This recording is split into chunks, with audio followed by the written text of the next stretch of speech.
Jerome Span. Of course, I'm here to tell you about our sponsor today.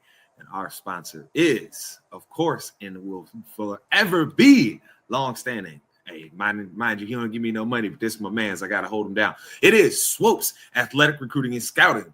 Yes, sir, ladies and gentlemen, Swopes is out here trying to change lives. He's trying to help get these young athletes into college each and every week. Every day he dedicates a lot of time to this. This man has a serious passion for helping others further their education and further their lives in with a lot of great ways. They are on Facebook. Make sure you look up Swopes Athletic Recruiting and Scouting. Swopes is spelled Swopes. It is ran by Mr. Nathaniel Swopes Jr. He is the man in Houston, if y'all don't know. But yes, make sure you go check him out if you're trying to get your kid into school, or hell, if you're even a kid here that's thinking about going into school and you want to try and keep playing, keep your athletic career going, make sure you go check out Swopes Athletic Recruiting and Scouting. He is the man that's going to help you keep that dream going. So make sure you follow them on Facebook, and you can get right a hold of Mr. Swopes there. He will help you get into college and keep your dream going for continuing to play your sports. So again, people, Swopes Athletic Recruiting and Scouting. Check it out now. Help change some kid around you that you know's future, or hell, even your future.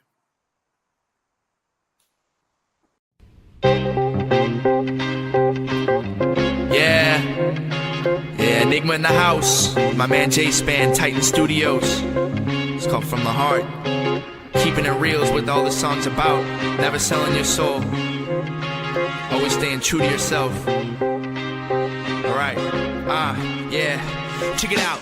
Money, cars. But we'll never get you far unless you gonna spit it from the heart. Yeah, money, cars. But we'll never get you far unless you gonna spit it from the start. Man, money, cars. But we'll never get you far unless you gonna spit it from the heart.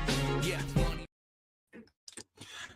And welcome back to your favorite weekly sports show. That's right, ladies and gentlemen. It is ITC Sportsball, and I am your man, Jerome Span. Of course, prettiest face on ITC. Don't you forget it, baby. All that being said, we got the sports ball crew in the building. Might as well get them intro started. We appreciate all of y'all being here. Make sure you like, subscribe, rate us, review us. If you only give us 4 stars instead of giving us 5 stars, I'm inclined to think that you are a hater, and you don't want me to think that because I want to call you out when I see you. Of course, we have got the originator of this whole ITC thing. He is known by some of y'all as the Ace. Some of y'all know him as Pop Pop. If you get into his face, he will put you in your place. Ladies and gentlemen, he is that man, Terrell Campbell. Big Unc in the building. How it do? Oh, geez, you hear this guy. And then, of course, we've got ITC's resident hot take spitter, the man who rips like Dylon spits. He is the modern-day Ali on the microphone. When he steps into your home, all your ladies is gone. Ladies and gentlemen, he is that man.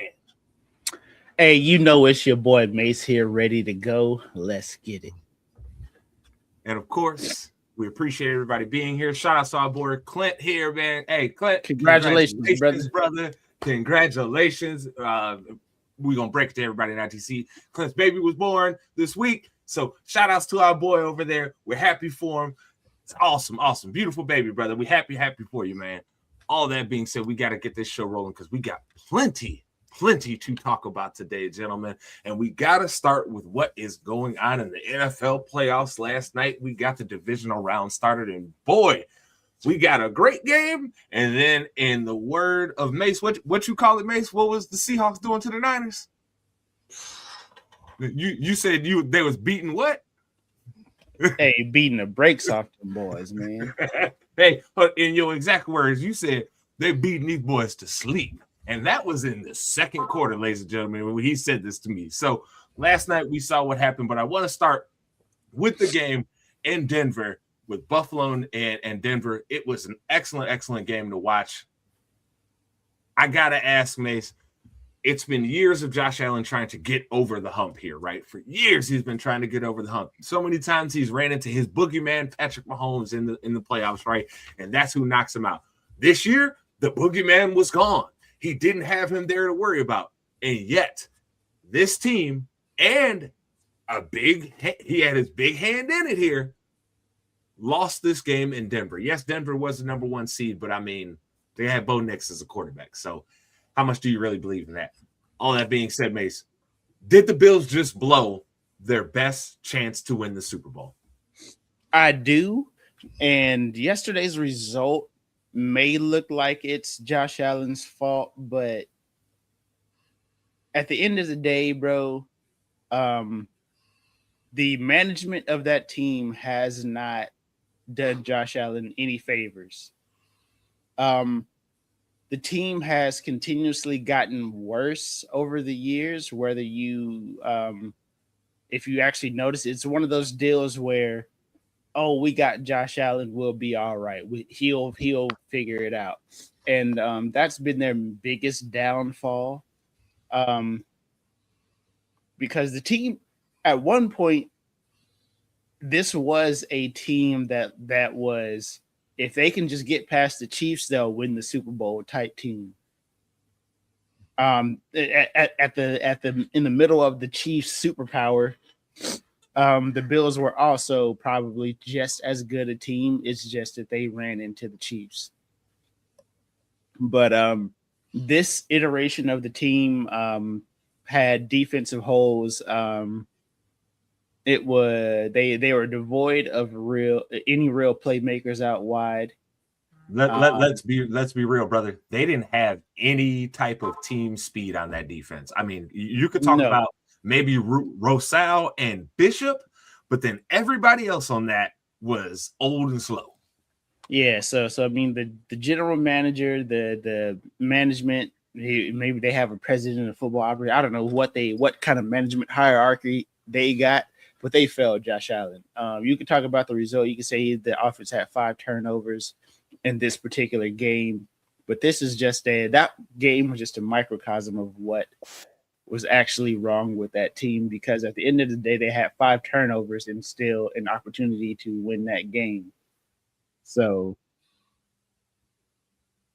I mean, look, I know a lot of people are going to rest on their laurels about the 5. Oh, they had 5 turnovers and they're still in the game. You didn't win.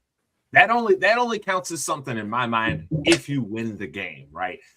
All that shows when you lose is that you had piss poor performance. That's all it shows.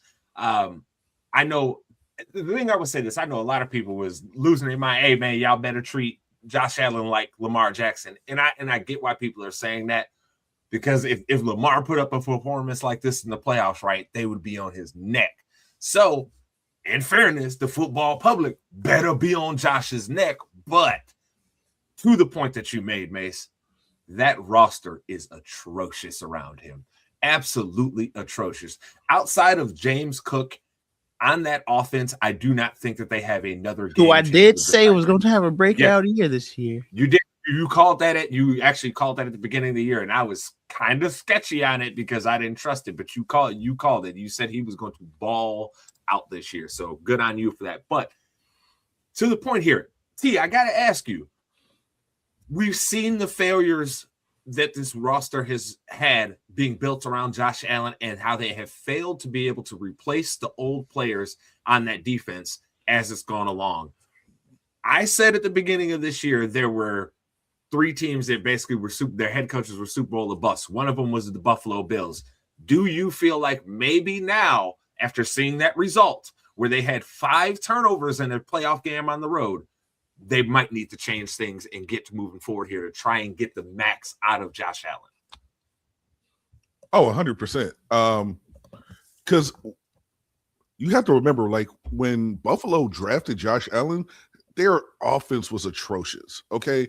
They were not a team that we're looking at as a high-powered offense. But their defense was still doing some great things. And then all of a sudden, it's like everything flipped. And then we were looking at their offense, and their offense and their defense were both really good at one point in time. But as you guys said, they ran into the boogeyman known as Patrick Mahomes, the boogeyman known as the Kansas City Chiefs. And when you have the boogeyman coming to get you at all points in times, it's kind of hard. I mean, think about it. Like my dad, even one time, he said it to me. He was just like, hey, I don't think the Chiefs are going to get past the Bills because Josh Allen has Patrick Mahomes' number. Yeah, maybe in the regular season, but postseason, Pat was a different beast. Okay? So when you look at the Buffalo Bills, you guys were 100% right.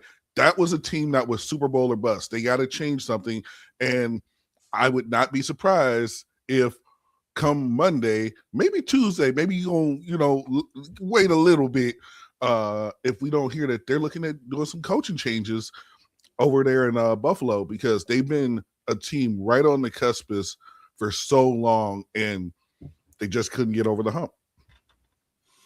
Yeah, I mean, for me at this point, I think Will, shout out to you, Will. We appreciate your comment here. I think he has a great point here in saying this. Yeah, Denver, for sure, you could argue they didn't win that game as much as Buffalo lost it, and that's a big part of the reason why I'm asking Mace. I asked you the same question here that we just asked T. I know you weren't so much Super Bowl or bust as I was. I was very hard on this, over the course of the season and before the season started. Now, after seeing that result, do you feel like they might need to move on from McDermott at this point?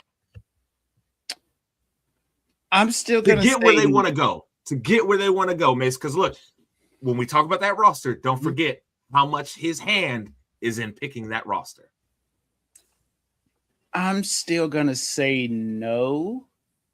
For the simple fact is I don't think that they truly felt like they had a Super Bowl roster this season. But isn't that his fault? Don't he got his hand in it too? He's been the coach and been helping pick players for all this time. It could be his fault, but also you have to say that that's poor general management because they've had some bloated contracts given out to old players on the defense who have not panned out. And sure, you could say the head coaches be like, "Oh, I want a Von Miller on my team," but that doesn't mean you have to give Von Miller as much money as you gave him, as much guaranteed dollars as you gave him. That doesn't mean that you can not address the fact that you're losing talent on the out wide as in the receiver spot. So I mean, he may be like, "Hey, I want this player," but he's not like, "Hey, bro, give him all of these dollars." For sure. And I am not saying this by any stretch of the imagination, saying that the GM is immune to this, Mace. I think if McDermott goes, I think the GM needs to go. Yeah, I think it's a package deal. It's definitely a package deal. If head coach 100%. Is gone, GM has to be gone as well because the team has just gotten worse around Josh Allen. Yep. And see, I think it's different than what we were talking about in Baltimore, right? Where we've seen that GM has consistently, even after Ozzie, like his first draft wasn't the best, but since then he seems to have been able to consistently hit on more players and find more players that fit the system for them to come into Baltimore. So I think that's a different situation. I don't think you have to have their GM on the hot seat. But yes, this Mace, 1,000% I am with you, brother. You have to fire the GM too. And I think they both need to go because their hands are like this in everything that has happened around that team. They have failed Josh Allen terribly with the talent that they have brought in over and over and over. They have failed him, plain out and simple. See, the only reason why I would maybe hold on to McDermott, at least for one more season, that there is no marquee name on the market as a head coach this offseason. But that would be my only hesitation is like, is there really an upgrade from McDermott out there available? That would be my only like it'd be different because like Harbaugh had to go in Baltimore, right? Stefanski had to go in Cleveland. There were for a few spots where the guy just had to go. I know a guy. Callahan in Tennessee had to go. Blah, blah. You know what I'm saying? There were some spots where guys just had to go. But like, is there truly Mike McDaniels? Yep. I know a guy that you might be able to go call. Who? His name is Mike Tomlin. But see, I don't know, man. It's because don't let him build. Don't let him have too much power, but let him bring in his guys, the GM. Because look, we may say that team has failed at finding a quarterback since then, but we can't act like they haven't had hits basically everywhere else on the field, right? Like since Ben Roethlisberger, they've sucked. They put their basket in Kenny Pickett. Terrible decision, right? But look at all the other players they've brought in. It's been a success. So I'm just saying, Mike Tomlin, they could call somebody. Or they could, but that the reports from Mike Tomlin is that he's really adamant about not coaching next season. Hey, cool. I mean, there's always a price. There's always a price tag. I'm pretty sure there is an amount of money that he'd be like, you know what, baby, I know what I said, but these boys is offering the bag. I got to go. Hold on. I do want to talk about the Broncos here because I don't want to get stuck talking about them. Go ahead, T. I'm sorry. Hold on 1 second. Like I said, we talking about Tomlin and everything like that. If I'm Mike Tomlin, I'm not trying to go to, like I say, if the best fit is Buffalo, I'm going to Buffalo. I'm gonna be honest. I'm gonna go to Buffalo because you're not trying to go somewhere where they just went 3-14 and 2-15 and stuff like that. Like Tomlin's a winning coach. Everybody got to remember that man never had a losing season. He always finished above 500. And you know what? For some teams, that's a big upside. Like I wouldn't go to, like, one place I would never want to go is Vegas if I was a coach. I don't want to go to Vegas if I'm a coach, but I'll go to Buffalo because guess what? You got a franchise quarterback. Just put some pieces around him, like upgrade the defense. Boom, right there. You can get back in the hunt real quick. Hey, we got plenty of time to talk about Buffalo. Them boys is out. I want to talk about Denver here because we have to be fair. Hold on, before we move on, let's say at least Josh Allen gets to go to Cancun with his fine ass fiance. Brothers, we got plenty of time to talk about the Bills. Okay, I said we got time. We ain't got to talk about them boys now. You can talk about his fine girlfriend all off season if you want to. His fine wife. I'm sorry. I'm sorry. Wife all off season if you want. We ain't got time right now. Okay, we up against it. Got to ask here.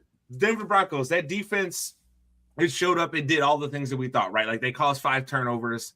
They did everything that they needed to do to keep that team in a position where they could win that game. The offense played just about good enough. But we know in the playoffs, right, you don't always have to have your best performance as in order to win a game, right? Or even to win a Super Bowl. You don't necessarily have to have your quarterback play the best. You just got to have him not play terrible, especially if you have a great roster around them, as the Broncos seem to have. That being said, after the game, it was announced that Bo Nix is going to be out. So I have to ask, gentlemen, are the Broncos in trouble without Bo Nix? He is now out for the rest of the playoffs with a broken bone in his ankle. Do you feel like this is all over and basically whoever wins this game today probably ends up going to the Super Bowl out of the AFC? Or do you feel like they might whip up some backup quarterback magic real quick from Sean Payton since he got a whole week to do it? First off, did y'all see the play in which he got hurt? Yeah. I'm going to tell you something, bro. If my quarterback kneel down and get hurt, I'm fighting everybody on. Listen, bro, at the end of the regular season, if I'm Denver, I'm organizing one of those Highlander last fight moment. You know what I'm saying? Like listen, bro, y'all gonna take your team, you gonna meet up, we gonna take our team, we gonna meet up, and we got the box because there's no way my quarterback gets hurt on the kneel down. Time out. They're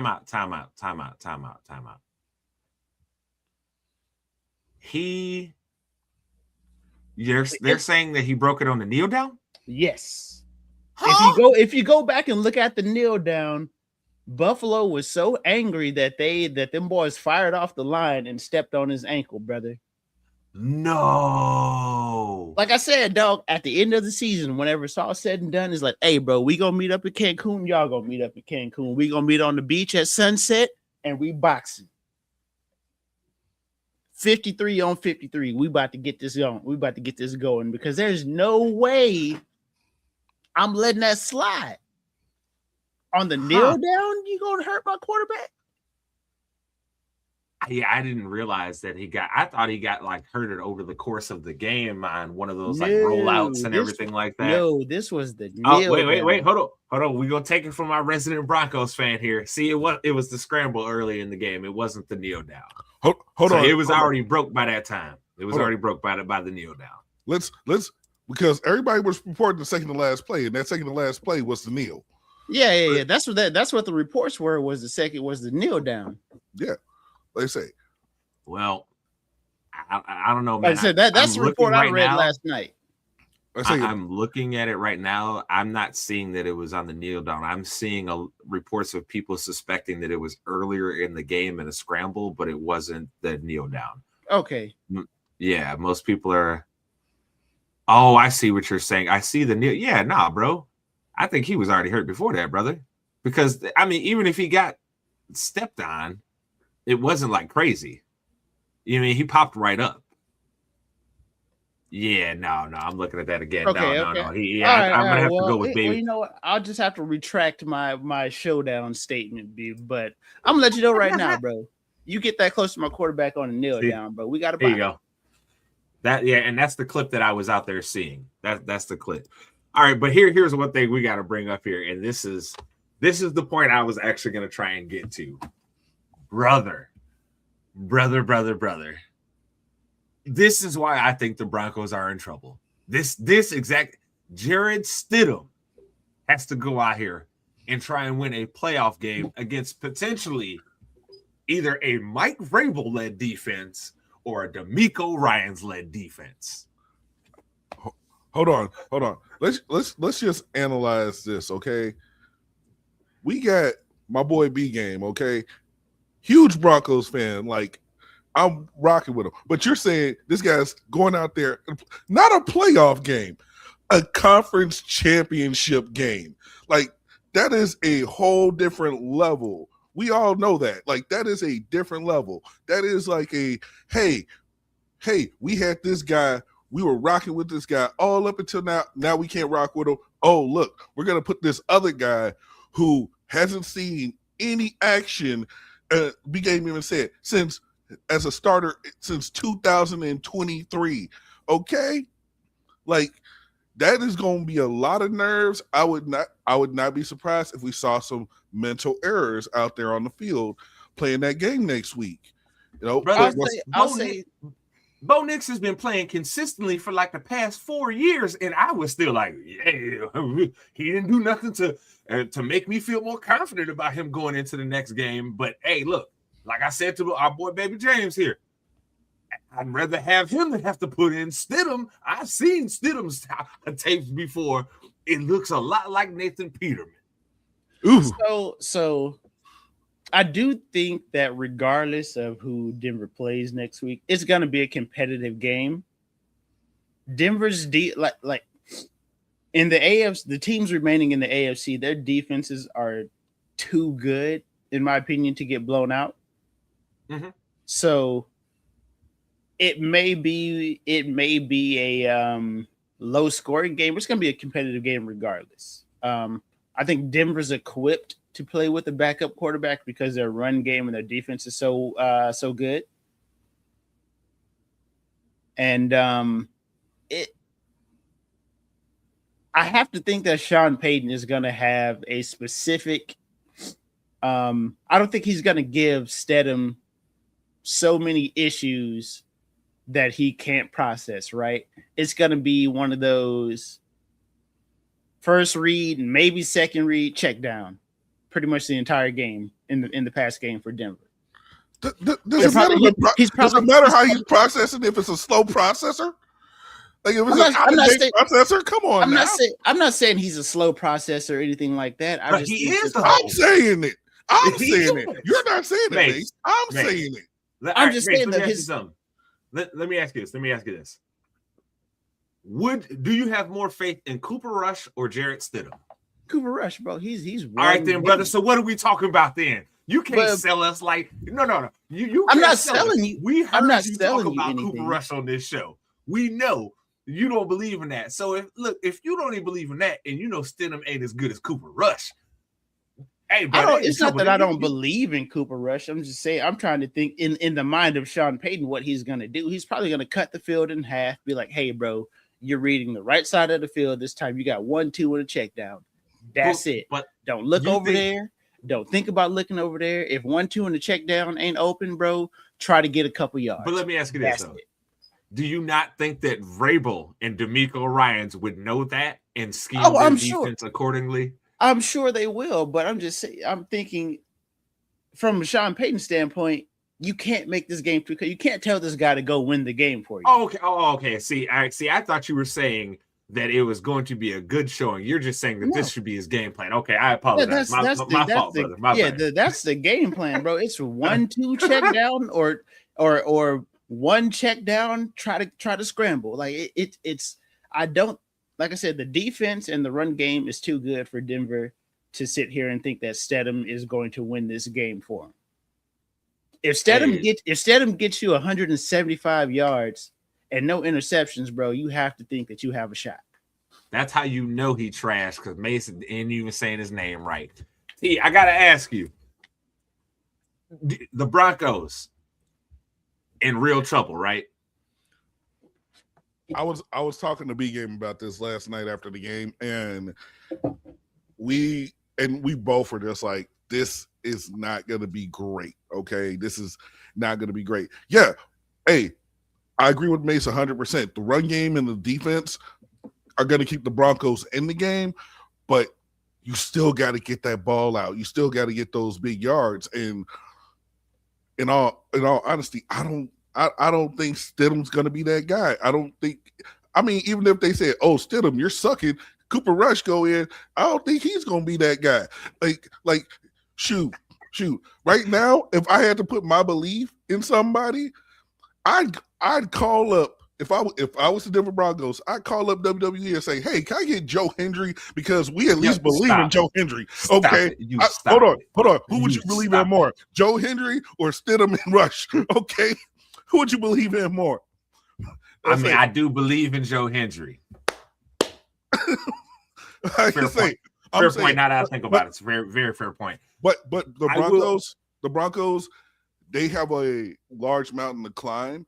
Like, because me personally, like you say, and B Game's a big Broncos fan, and we both were talking like, how cool would it be if it was the Broncos and the Bears in the Super Bowl? Like, we were talking about like we're gonna do a live stream and everything, and it was looking like, oh, the Broncos got past them.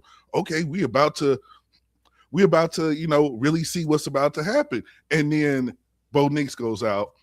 So my faith in the Broncos has not wavered. It has wavered a bit, but they could possibly still get it done.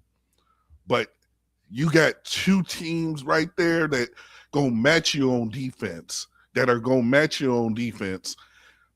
but they still have their offensive weapons. Yeah, Hey, look, Broncos fans, please understand, I'm not rooting against y'all. I don't have a rooting interest really in the AFC besides hoping that the Texans go there for one of my guys to work with, right? Other than that, honestly, I don't really care. But I will say this, Broncos fans, I hope y'all enjoyed the ride of this year, because I think it's about to come to a crashing end next week, because Stidham, I have seen his mixtapes before. They are not good, okay? I've been down these roads. I know what it looks like when you have to put your backup quarterback who ain't played none in the conference championship. It goes bad. That's how you get a Caleb Haley pick 6 to BJ Raji. That's how things like that happen. All that being said, we did have another game yesterday, and it was a utter dominance. It was a beat them down, put their dick in the dirt type of game. Whatever you want to call it, okay? However you want to call that game, that's what it was yesterday. The Seahawks came out and beat the ever-loving hell out the Niners. I got to ask now, after seeing that performance and seeing Sam not turned back into a pumpkin. Do you believe in this team now, T? Do you think they are the favorites to win the Super Bowl? I still don't believe in Sam Darnold. Look at his numbers from that game. Yeah, that was a beat him down, but it wasn't Sam Darnold. Sam Darnold didn't throw for 400 or 500 yards. I don't even think he threw for 2. I think it was like 150 yards, 1 touchdown. That game was all defense, and it was the run. That was not Sam Darnold. Sam Darnold. The clock don't strike midnight on that man, and I hope it's fair. It shouldn't have been a Sam Darnold night because they were dominating them in the run game, so there was no reason for Sam to go crazy. But he did make the throws that he needed to. That's all I'm saying. You don't believe now? You think he's about to turn into a pumpkin in the next round? Oh, 100%. 100%. I have no faith in Sam Darnold. He's going to turn into a pumpkin. The clock's going to strike at midnight. Like I say, and there ain't no pressure with no glass slipper that's going to come save him. Like, Sam Darnold is not that guy. Hey, and if he proves me wrong, he proves me wrong. But I am saying that the Seahawks put that beat them down on the 49ers, a team that they've already seen twice this year, a team that didn't beat them in the regular season. Well, they don't like the 49ers, boys. They trying to really change the whole feeling in that division right now, that the Niners feel like they own that division. See, the Seahawks basically told the 49ers, hey, go get that switch. Unless they're like, just spank them with it. I mean, come on now. Like, the Seahawks did to the 49ers what we saw the Eagles do to a lot of teams last playoffs, okay? Like, we saw the Eagles beat them down on so many teams. Like, that's why when people were mad about the Super Bowl, I'm like, did you not watch the playoffs? The Eagles were doing that all. But I don't think the Seahawks going to be able to do that against a team that's a little bit against another team. Like, say, like regardless who they face in the next round, those teams are healthier than the 49ers. Mace, is he Sam Darnold or Sam Darnold? He's Sam Darnold.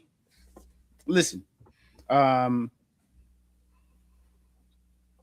don't think we need him to have a 400-yard game if I'm the Seattle Seahawks.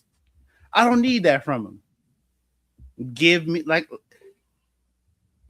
200 and a touchdown,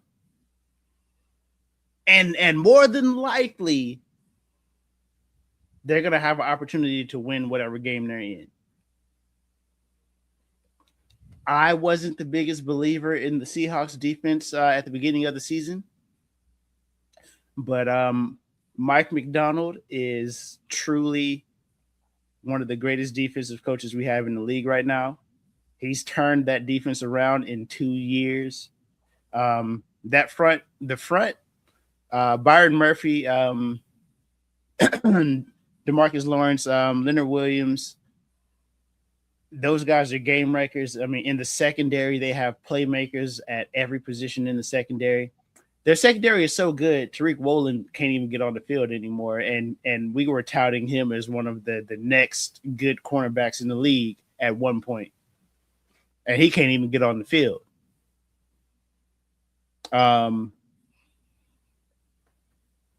The run game, I mean, Kenneth Walker is as good as running back as we got in the league right now. JSN in the slot. Listen, hey, I gotta stop you. Kenneth Walker is probably on that next level of dudes, right? Like right below the Bijans and Saquons and stuff of the world. Like, look, Bijan and Saquon are just different, especially Bijan. That man is. That's the truth. Okay. JSN right now is showing himself to be unguardable. When you have a guy like that to throw to, it makes your efficiency go up exponentially. Like I said, bro, I don't necessarily. Sam Darnold doesn't have to give me 400 or 500. He doesn't have to put the team on his back. like I said, gave me 200 and a touchdown, and I promise you the Seattle Seahawks will be in the game with an opportunity to win at the end of it. Yeah, you know what? I completely agree with you there, Mace.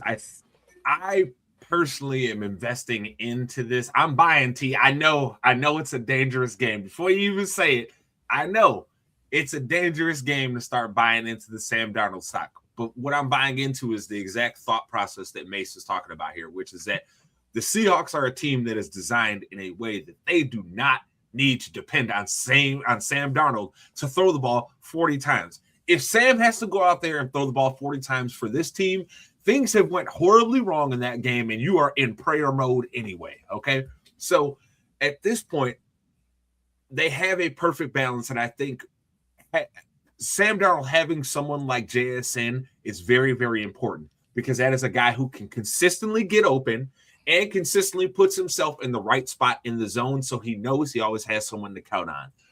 When he was at USC, he had that. He looked a lot better, right? When he was in New York, they didn't have really nobody to throw the ball to. He was looking like Sam Darnold, okay? So I think this is a perfect situation. This is another team that is kind of in the vein of the Eagles that won with Nick Foles, where we have such a good roster. Just don't go out there and F it up, guy. We're going to ask you to probably make 3 good throws in a game. 3 of them. At least hit 2 of them and don't get picked on the other one, and we good. Okay?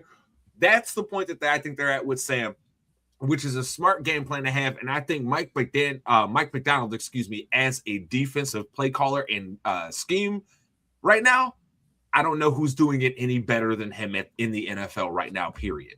I do not know. I think what shows it the most, Mace, is look at how Baltimore's defense has slowly fell off a little bit and how much Seattle's defense rose once he got there. Like it's just really crazy. So I am going to say, as of right now, they might be the favorites, but that depends on who wins today. And I'm thinking my team go win today, so I don't think I can call y'all favorites no more after that. I'm going to pick my team there, baby.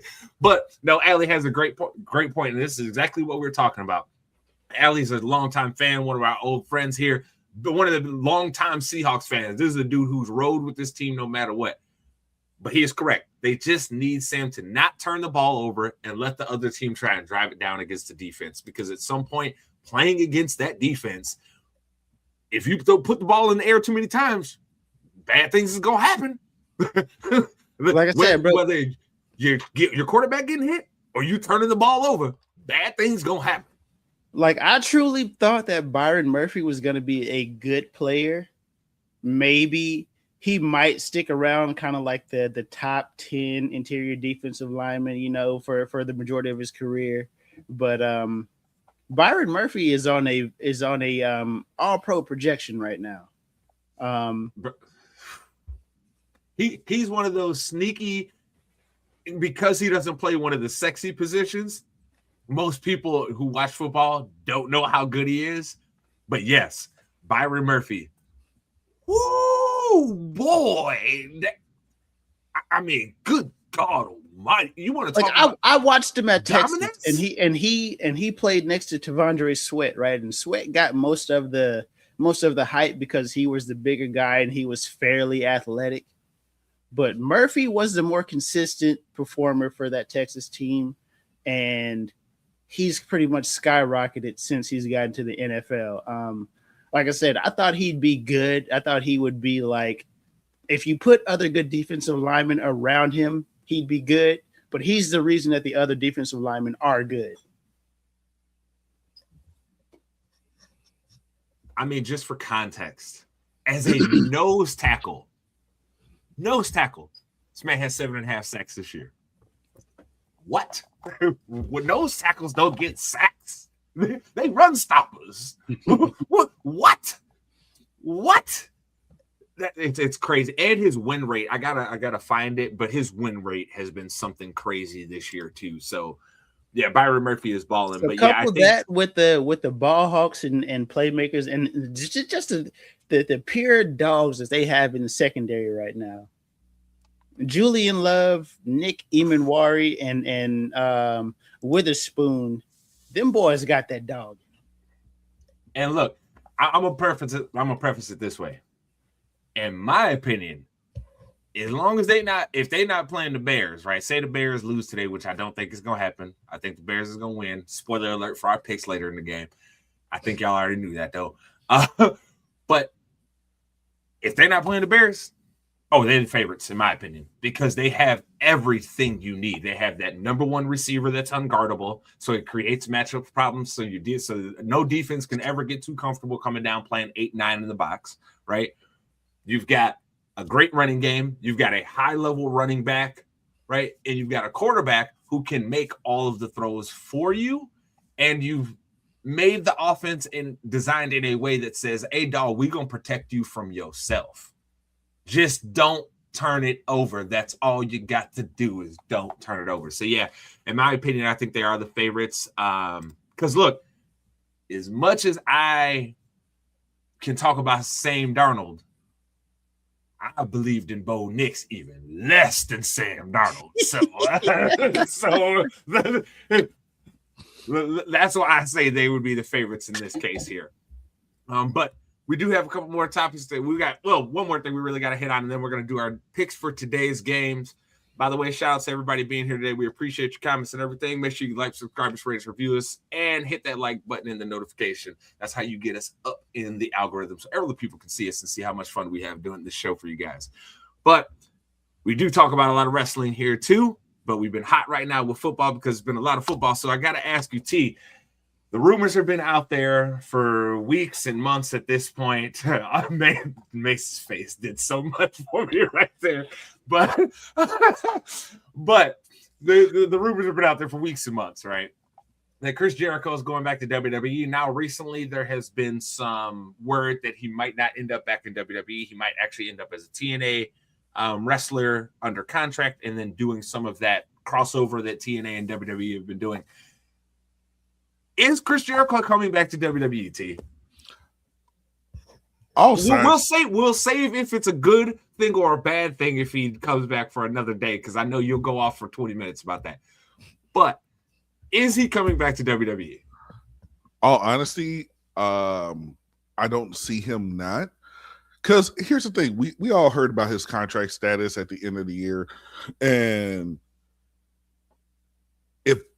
if he was going to stay where he's been the last few years, then they missed a great opportunity to just have him come out on the first show of the year and be like, I'm not going. So all signs point to he's going to WWE. Now, if he signs with TNA, I don't see how that is a good thing for him. And I'm not saying that like TNA doesn't have talent. They've got a lot of talent over there. But the thing is if you're going to go to TNA and just work with the partnership with WWE, why? Just go to WWE where you have your legacy, where you're going to be in stadiums, in massive arenas, not sound stages. I can tell you why, because somebody might want to be El Campeón again. That's why. But see, at this point, Jericho doesn't need that. I'm not arguing that he needs it. I'm just telling you what he might be thinking. That's all. Right. But I think all signs point to Jericho. We're probably going to see it in a couple weeks at the Rumble when, like say the question is, are they going to do we're going to surprise you all at the beginning, or are we going to surprise you all at the end? I don't think he's going to be like number 15 or 16. I think he's going to be either number 30 or number 1 or 2. That's where I'm seeing. Maybe they might even pull an AJ Styles with him and make him number 3 so that it's like, you get that great moment when there's not a group of guys in the ring. But I see Jericho going back to WWE, and trust me, I know a lot of people who are not fans of that, but that's for their own reasons, because of certain things Chris does outside of WWE. So it's one of those things where I think he's coming back, because I think he wants to do his one last run in WWE and then quietly go. Well, not quietly, but go off into the sunset. He ain't John Cena. Stop that. He ain't John Cena. No. They don't love you like they love Kobe. I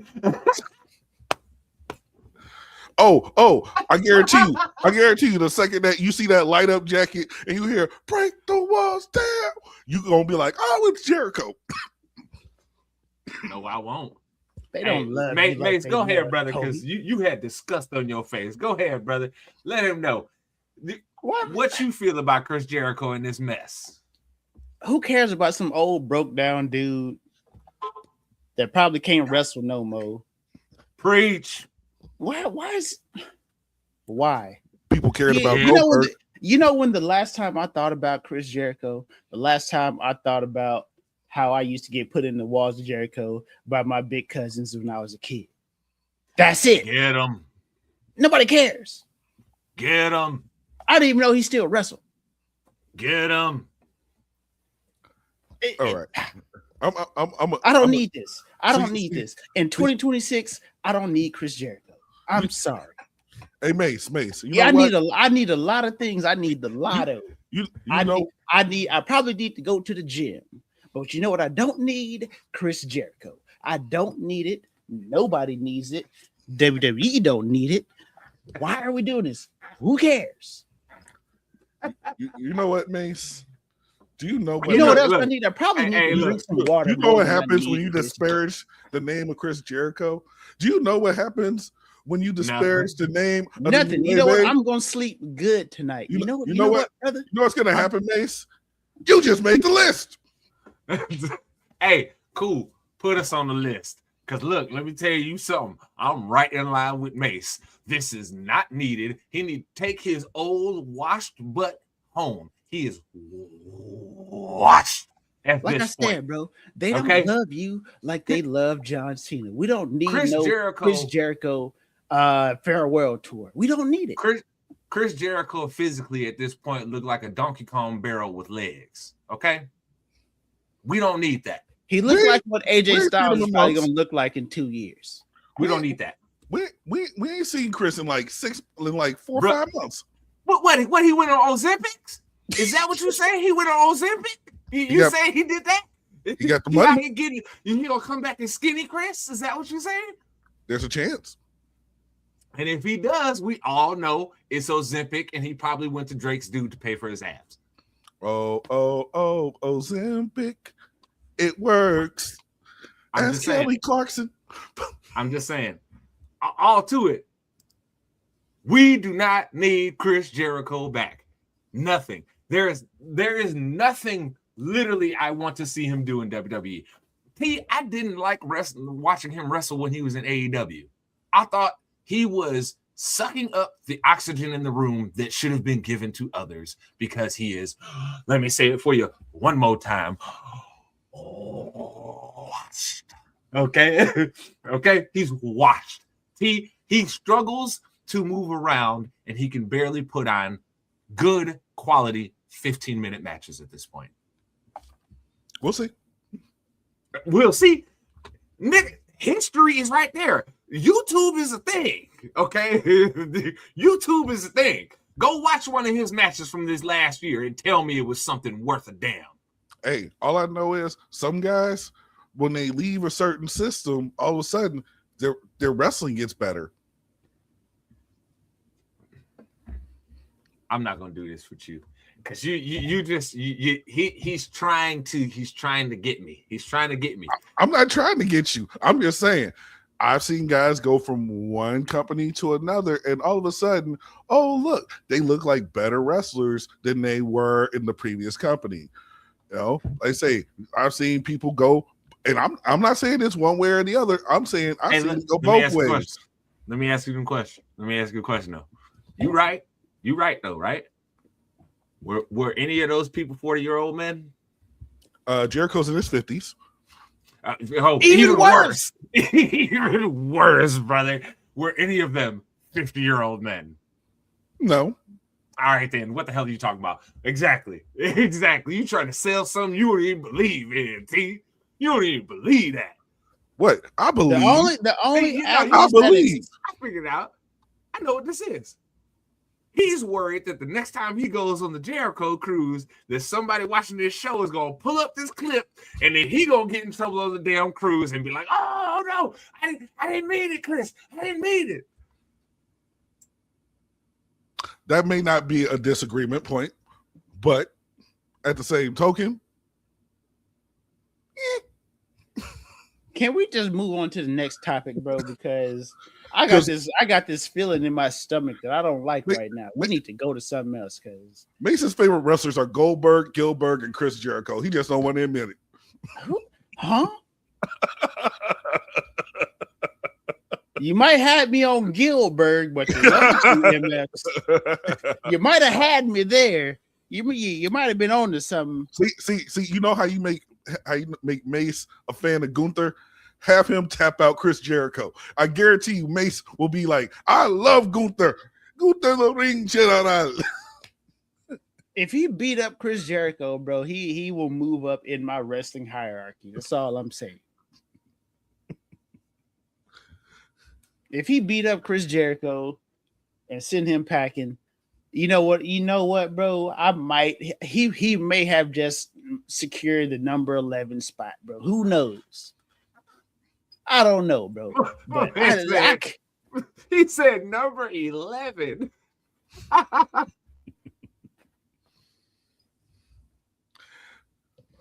Hey, thank you. Because goodness gracious, somebody need to talk some sense into what Terrell's saying. Because that's about all he need to do right now is go do his Fozzy thing. That's about it. And just so y'all know, it stinks. I'm just gonna say it straight away.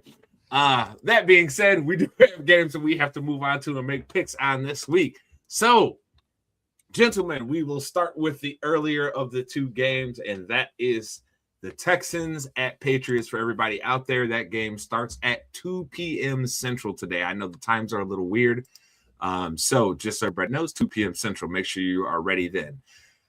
Texans at Patriots here. Mace, we have seen how utterly dominant this Texans defense has been this whole season, right? It's been from week 1 all the way through last week in their playoff game. They were dominant last week. They really were the reason that the Texans won that game last week. My question for you isn't about the defense. My question for you is specifically about one player on the Texans, and his name is C.J. Stroud.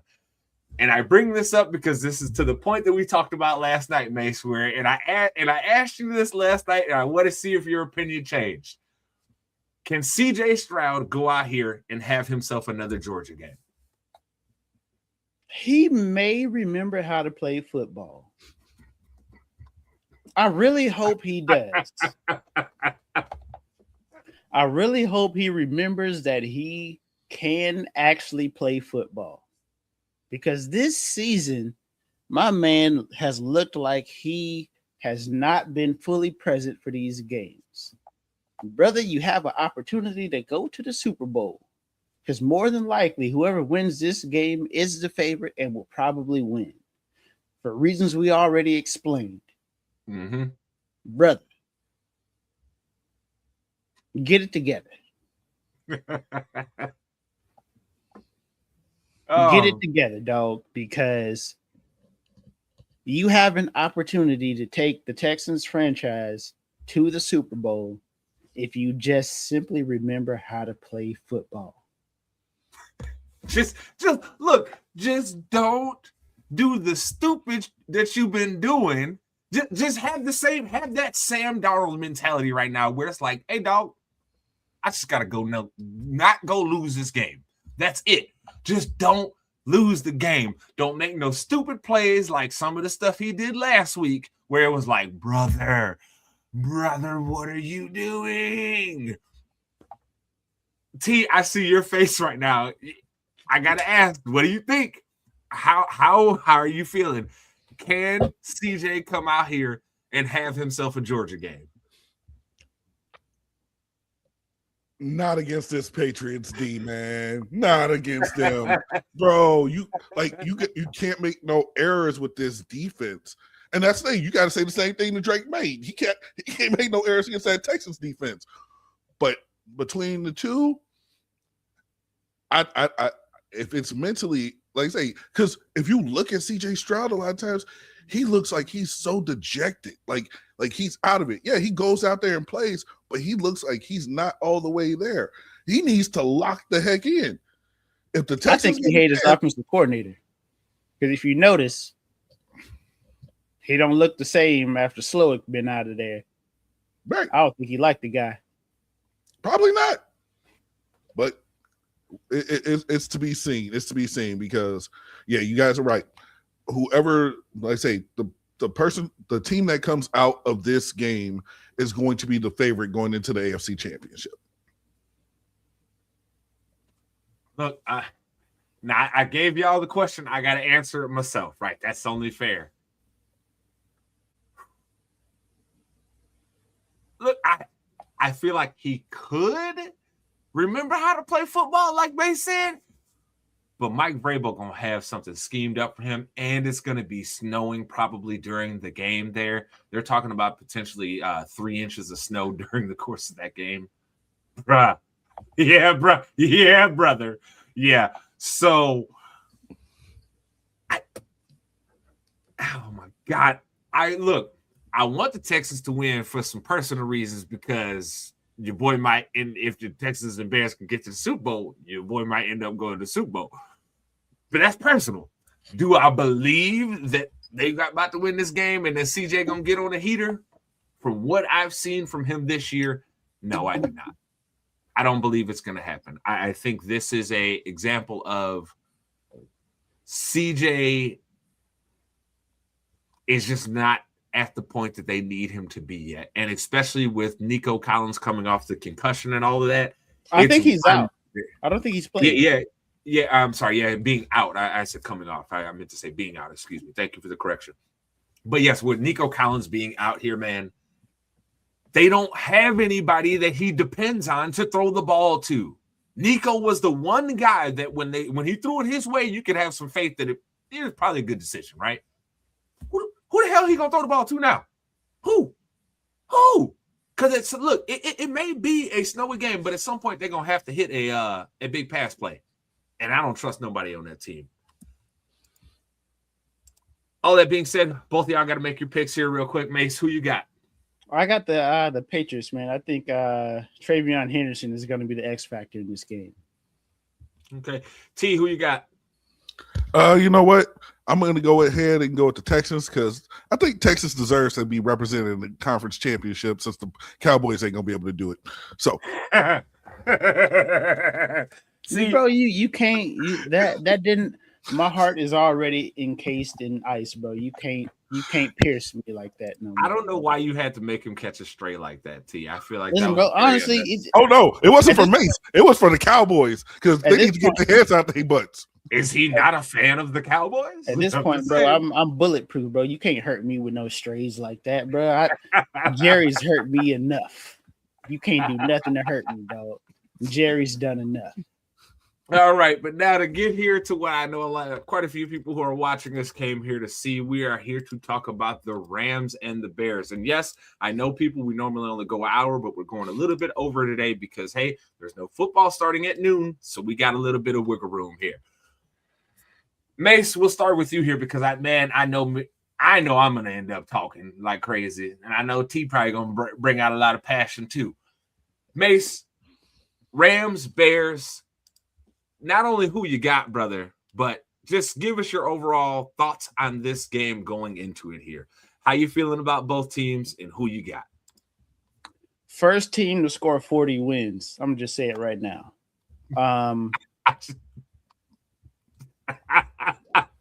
Like I said, bro, you can't hurt me. Jerry's hurt me enough.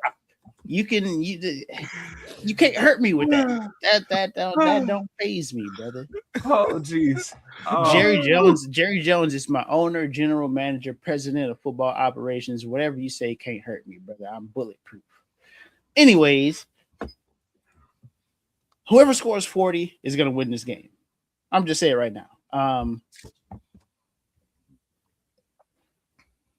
I still have to. I went with the Rams originally, and I still have to go with them just because they have the one quarterback in all of this that you probably can trust 100%. And both of these defenses, they're good enough, right? I don't think we can't talk about the defenses in the same vein that we talk about the Texans, Patriots, Broncos defense, whatever. But they're good enough, and I don't know, man. Like I said, I have to go with the Rams because I know Stafford can do it. Not saying that Caleb can't or Caleb won't, but the proven commodity in all of this is the Rams. The proven commodity is Matthew Stafford. We know Puka and Devontae are going to make some plays. We know that their run game is going to be good enough to let them play action. And the defense may make a stop for you when they need it. But, yeah, man, I think it's going to be a good game. I expect, like I said, I think this is going to be a high-scoring game for sure. 40 may be a little too. Yeah, I might have went too far at 40. 30. Drop it down to 30. First to 30 wins. Simple as that.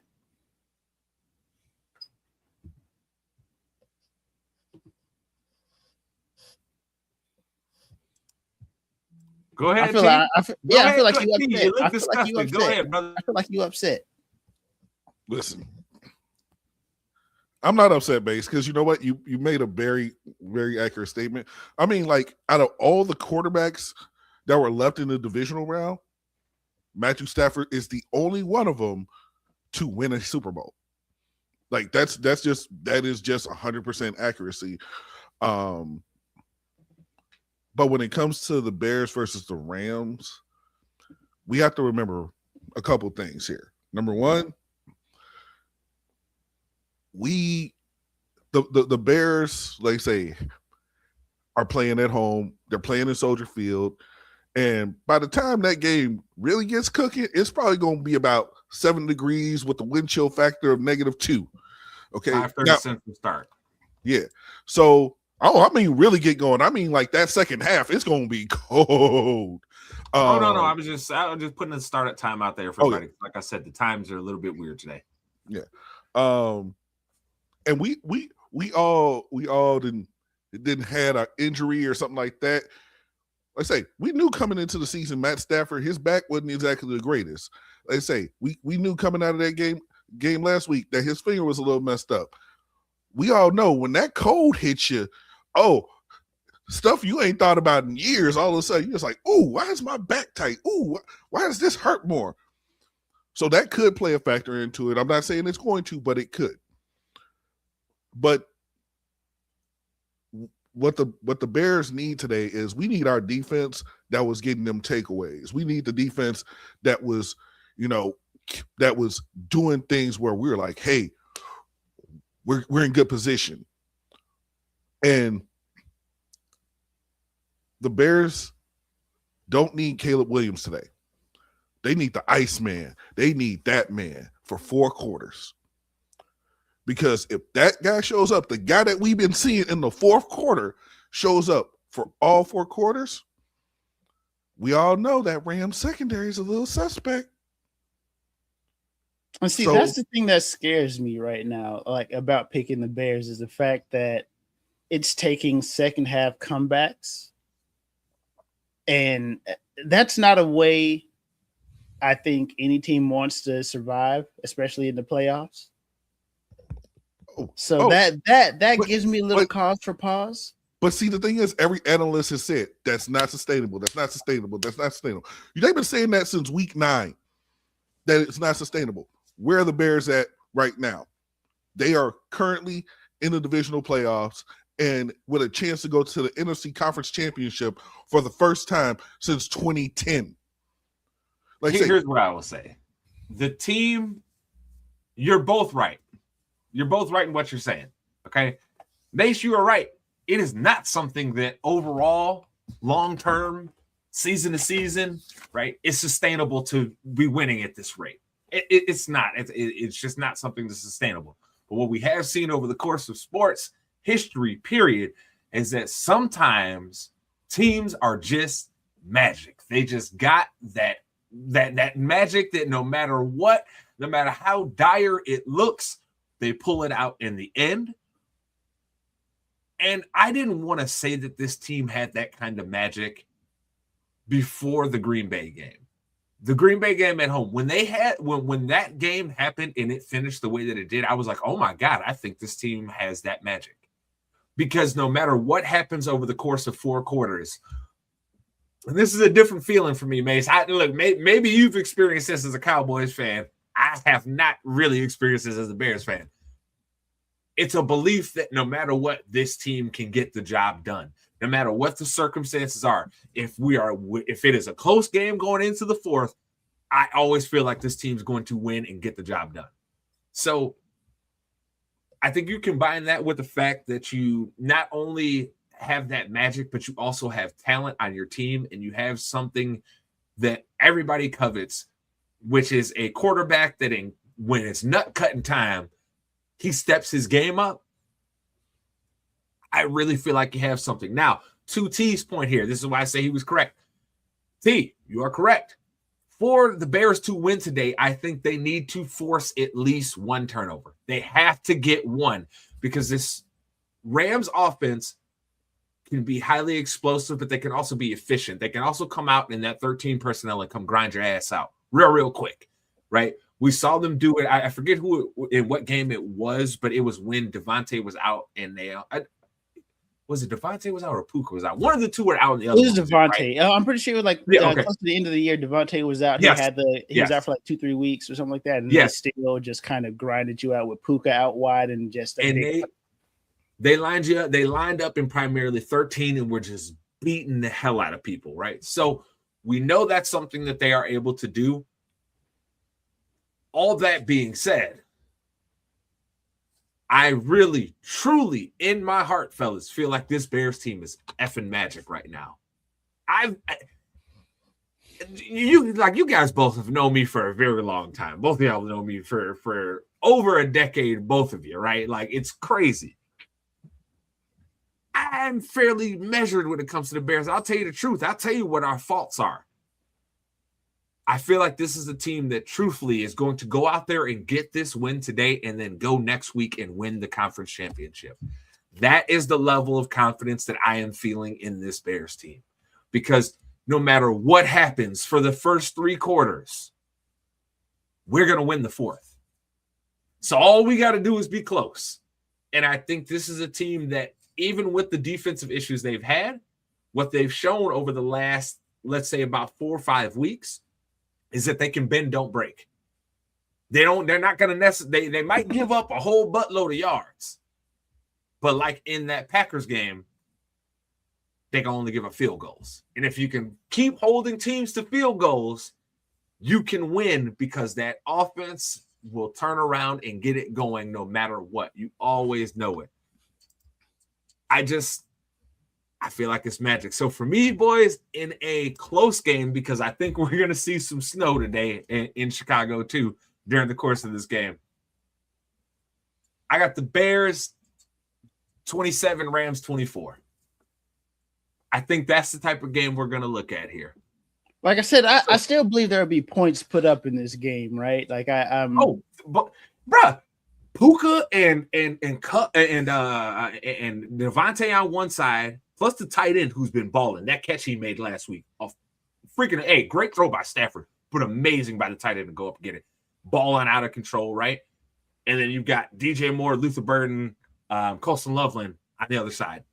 Hey man, points is going to get put up, because the Bears secondary may be healthier than it has been, but I wouldn't say they are healthy. I just think they're good enough to get on the field, which is better than the bad options that we had when they weren't even healthy enough to do that. So I think points are going to get scored. And there's not a person in the Rams secondary that I think scares me, Mace. Not with Oh the yeah, Rams. not at all. Like I Their believe, scary stuff is up front.